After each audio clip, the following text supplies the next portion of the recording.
गुरु का अर्थ होता है मार्गदर्शक। और किसी व्यक्ति ने अपने घर जाना है और किसी से वो मार्ग पूछ रहा है और उस नालायक ने उसको उसके अपने घर के विपरीत दिशा बता दी, उसके घर के विपरीत मार्ग बता दिया, उसने विश्वास किया यात्री ने उस नालायक की बातों पर और दूसरी दिशा पकड़ कर उधर को चल दिया, तो कितना पाप लग गया उसको, सारा दिन व्यर्थ हुआ, उल्टी दिशा में सफर किया। ऐसे ही ये जो मार्गदर्शक संत हैं जो वेदों और गीता जी तथा सदग्रंथों से परिचित नहीं और संत बन बैठे, ये पिछले जन्म के पुण्यकर्मी प्राणी थे। ये जो संत पद पर हैं, गुरु पद पर हैं, ये कौन थे? ये भक्ति की चाह में घर से निकले, आत्म कल्याण के लिए घर से निकले। आगे इनको नकली संत मिल गए, वो नकली गुरु मिल गए। उन नकली गुरुओं में क्योंकि वो अच्छी आत्माएं थी, उन गुरुओं के साथ उनका एक नेक नाता भी बन गया और उनकी पिछले पुण्य कर्मों के कारण उनका स्वभाव भी अच्छा, उनकी लगन भी अच्छी देख करके किसी को तो उत्तराधिकारी बना दिया, किसी को प्रचारक बना दिया उस अज्ञान का। वो भोली आत्मा फिर आगे दुनिया को गुमराह करने लग गए, अपना कल्याण तब भूल गए, औरों का कल्याण में लग गए, जबकि स्वयं ज्ञान नहीं।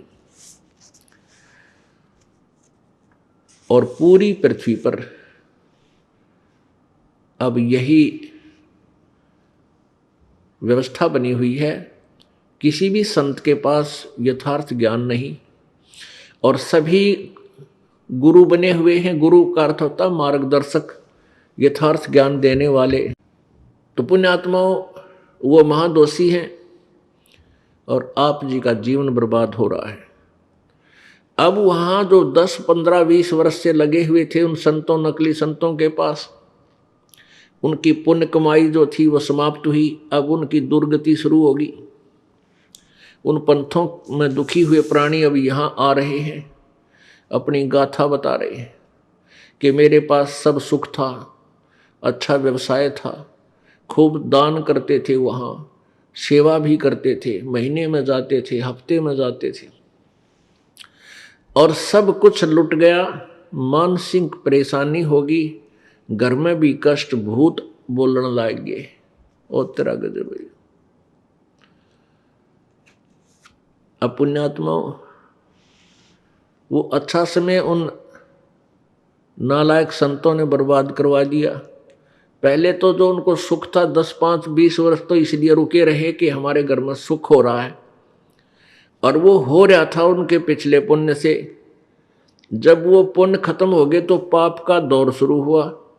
पाप का दौर शुरू हुआ तो उन संतों के पास समाधान नहीं कि वो प्रारब्ध में यानी किस्मत में आए संकट को वो निवारण कर दें। अब फिर वो उनकी थ्योरी, उनका सिद्धांत सुनकर के कर्म तो भोगना ही पड़ता है, इसलिए फिर कुछ दिन वहीं पड़े रहते हैं कि भी यूं कहते हैं कर्म का दंड तो भोगना ही पड़ता है, इसलिए कोई बात नहीं, ये भी भोगेंगे। तो पुण्यात्मा, इस काल भगवान ने अपने नकली संत भेज के, नकली संदेशवाहक दूत भेज करके पूरे रूप से पूर्ण मानव को अज्ञान से परिपूर्ण कर दिया और भक्ति से भगवान से कोसों दूर कर दिया।